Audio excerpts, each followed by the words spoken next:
Mesdames et messieurs, bonjour. Voici les titres de l'actualité. La société maritime SeaFrance, encore et toujours au cœur de l'actualité. Ce lundi, la compagnie devrait être fixée sur son sort. Air France a annoncé son intention d'arrêter les vols en escale sur l'île Corse. La saison de ski en France ne démarre pas fort. Les résultats sont en recul par rapport à l'année dernière.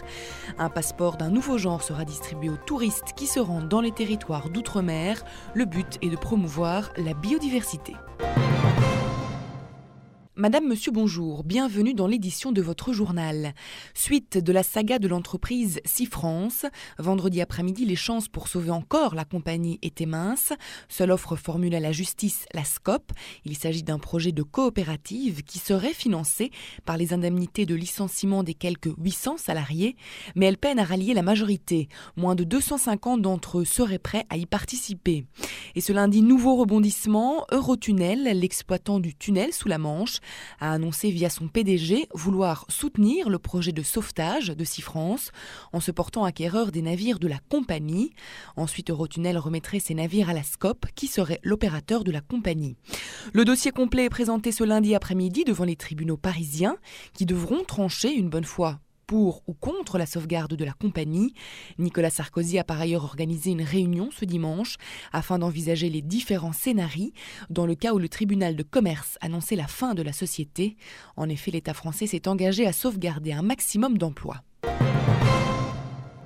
Selon le quotidien français Les Échos, Air France aurait l'intention de ne plus assurer le traitement de ses vols en escale en Corse à partir du 1er avril 2012.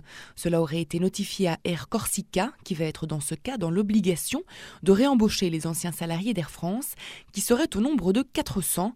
En effet, l'activité serait plus que multipliée.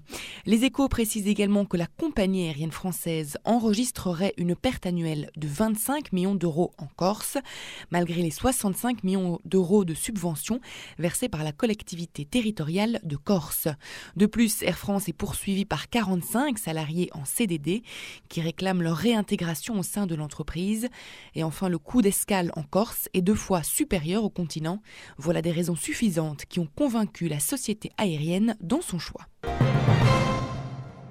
Le début de la saison de ski en France n'a pas été exceptionnel, loin de là. En cause, le mauvais temps et le peu de chute de neige, un calendrier défavorable et enfin une crise économique qui aurait eu raison de ce mauvais lancement. L'entreprise Travel Factory a annoncé une légère croissance de l'activité à Noël de 1%, mais un recul de 4% lors du Nouvel An. D'autres entreprises accusent des pertes plus importantes. Il faut dire que les vacanciers ont privilégié les forfaits d'un jour ou les courts séjours plutôt que les semaines habituelles. Pour Vincent Rolland, le président de l'organisme Savoie-Mont-Blanc Tourisme, les hôteliers auraient eux maintenu leur taux de remplissage car ils ont su s'adapter à une demande de court séjour. Cependant, les spécialistes sont optimistes et espèrent que le mois de janvier rattrape ce retard. Le ministère de l'Outre-mer vient de mettre en place un tout nouveau passeport qui sera distribué aux touristes à leur arrivée dans les aéroports et dans tous les principaux sites touristiques français outre-Atlantique. Ce passeport vert a pour but de promouvoir le patrimoine biologique exceptionnel et extrêmement varié de tous ces territoires, mais également de sensibiliser les touristes à la protection de cette biodiversité. Cela s'inscrit dans les engagements de l'État adoptés lors de la nouvelle stratégie nationale sur la biodiversité. Cela devrait également permettre d'en faire un atout touristique important.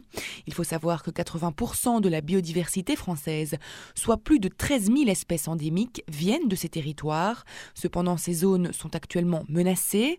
Leur sauvegarde est aussi importante pour le tourisme que pour l'économie, le patrimoine, la culture et l'identité de ces territoires. Les joueurs du PSG ont eu une sacrée frayeur à bord d'un avion A380 d'Emirates. En effet, ils étaient partis à Dubaï pour quelques jours et lors du vol de retour, tout ne s'est pas déroulé exactement comme prévu. À l'arrivée à l'aéroport, l'avion n'est pas parvenu à atterrir. Résultat, il a dû reprendre de l'altitude et attendre environ 1 heure dans le ciel parisien avant de retenter un nouvel atterrissage. Pendant ce laps de temps, 2 joueurs ont fait un malaise vagal alors que d'autres étaient malades. La raison de ces perturbations est sans conteste la météo qui était plus que défavorable ce jour-là. On termine ce journal avec la météo. D'abord en Belgique, pour ce mardi, les hautes pressions favoriseront la poursuite de ce temps très calme, avec la présence de plaques de nuages bas répandues en matinée, lesquelles ne se dissiperont que très partiellement par la suite. Encore et toujours, ces températures nettement supérieures aux normes. Ainsi à Bruxelles et dans le Brabant, il fera 9 degrés, dans le Hainaut 8 degrés, Namur 6 degrés, Liège 5 degrés, le Luxembourg 7 degrés et à la mer 10 degrés. Et en France, le front chaud progresserait dans les terres vers l'est. Il sera suivi d'un secteur chaud englobant une grande partie de la moitié nord avant que le front froid n'arrive en fin de journée par les côtes de la Manche. Comme la veille, le temps sera nuageux, voire couvert sur la plupart des régions, avec localement de la bruine. Localement aussi, le soleil percerait la couverture nuageuse. Seul le pourtour méditerranéen sera ensoleillé malgré un Mistral moins fort. Pour les températures, Metz aura 7 degrés, Nantes 8, Paris 10, on descend à Lyon 6 degrés, Bordeaux 8 degrés, Marseille 12 degrés et enfin Ajaccio 14 degrés.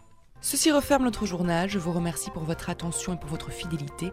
Je vous rappelle notre site internet sur lequel vous pouvez vous informer de l'actualité touristique 24 heures sur 24 et 7 jours sur 7.